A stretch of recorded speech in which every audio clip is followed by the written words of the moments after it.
Hi friends, yogis and vegan food lovers. Here's Matea talking about vegan food and yoga. So I just finished an interview with Cámara de Restaurantes de Costa Rica about our project here in Manuel Antonio called Eva's Garden. This is a vegan, gluten-free restaurant with a nice, beautiful ocean view. I can't tell if you can really see it. And we're planning on building a yoga deck and a wellness center here soon. Before we do that, we held an interview with the local newspaper asking us what is the connection between vegan food and yoga, which is a great question. So let me tell you a little bit about it. So there's one important principle in yoga called Ahimsa. It is part of the Ashtanga practice, the 8-limb practice outlined in the book Ashtanga Yoga Sutras by Patanjali. And Ashtanga Yoga, one of the first principles it talks about in the yamas and niyamas is Ahimsa. Ahimsa means non-violence. So there are a lot of people who have different takes on what that non-violence means. In yoga, a lot of times teachers will talk about non-violence meaning just non-violence towards you, towards your own body. However, yamas specifically talk about our attitude towards the world outside, while niyamas talk about our attitude or practices internally. So Ahimsa, being the first yama, talks about actually non-violence towards the world around us. One of the main ways that yogis have practiced that over the past centuries and thousands of years that yoga has existed is by not eating meat. So in yoga practices, in yoga philosophy, we believe in reincarnation. We also believe in karma. So reincarnation means I'm soul, not this body, but actually a spiritual spark, and I move from one body to another depending on the activities that I have done, depending on my consciousness, depending on my desires in this world. So if we want to get out of this cycle of birth and death, which in yoga we call samsara, we want to get out of it by practicing positive consciousness. We want to practice spiritual consciousness. We want to transcend this material world. And one of the best ways to do that is to transcend it by starting with our own lifestyle habits every single day.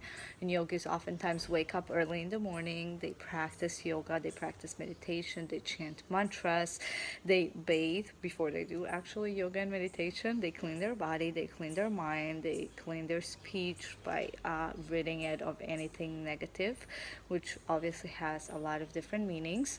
But one of the best ways you can practice it in everyday life is Ahimsa, eating foods that are very healthy, that come from nature around you, that have not harmed any living entity, and they have not harmed the earth, or at least have harmed it as minimal as possible.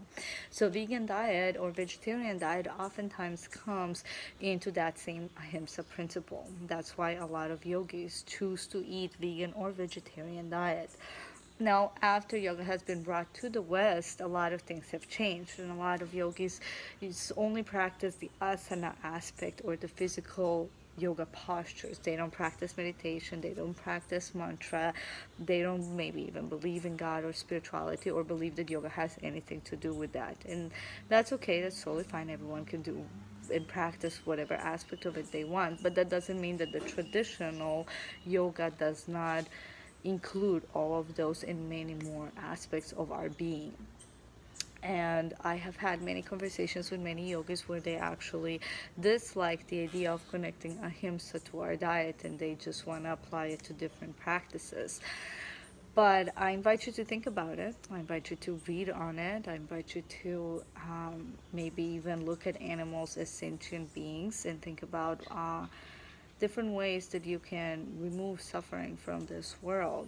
I have personally not eaten meat since I was 16 years old. I'm 31. That means 15 years I haven't eaten any meat, any fish, any eggs. I was vegetarian first, then I turned vegan, and I'm perfectly fine, perfectly healthy. Physically, I've actually never felt better. I'm training for my 12th, I think, half marathon and 5th full marathon in the next 3 months. And I also teach yoga about 13 classes a week, and I feel like the vegan diet has definitely not decreased anything. As a matter of fact, I feel better. My digestion has been better, my skin is clearer, my allergies are completely gone, and I thank both yoga, the yogic diet, Ayurvedic diet, and vegetarianism or veganism to that. So there are a lot of different benefits. But coming from a certain perspective, the easiest way to practice something and to keep it in your life is to actually have a reason behind it. So if your reason to maybe try vegan or vegetarian food just to look great, or someone else is doing it and you want to give it a try, sure, go for it, but it might not last that long. The best way to stay dedicated to a certain practice is to know exactly why you're doing it.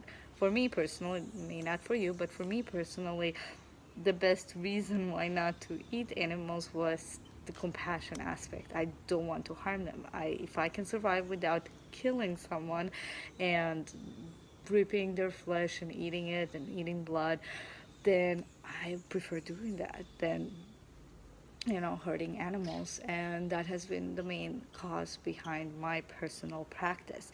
And I didn't just go about doing it. It took about a year to transition properly. I used nutrition principles. I started on it myself. My mom, who's a therapist and a vegetarian for 30 years, taught me a lot of stuff, a lot of cooking, without forcing me to be a vegetarian when I was growing up. And that's the best way for me to transition, to just take it slowly and know exactly why you're doing it. And after one day I really truly realized why I want to practice Ahimsa, I have literally never ever missed meat in my life. And after many years, even the smell itself is not attractive. But I remember after 16, after I fully transitioned to being a vegetarian and not eating any meat, I never ever failed, except maybe by accident eating something that had animal product without me really checking, but never actually tried eating meat or went back and forth, because I just really knew what I was doing and it never felt like a problem or like an issue.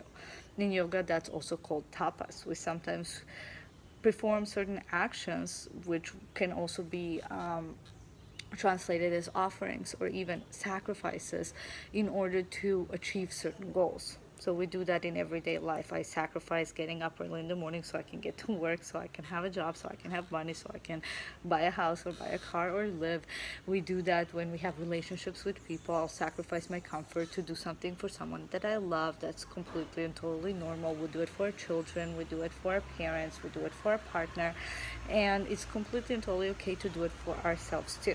So even if at the beginning your mind might be complaining about it or saying, oh, come on, you're torturing me, don't do it. Look, we're having a great time here, let's eat whatever we want.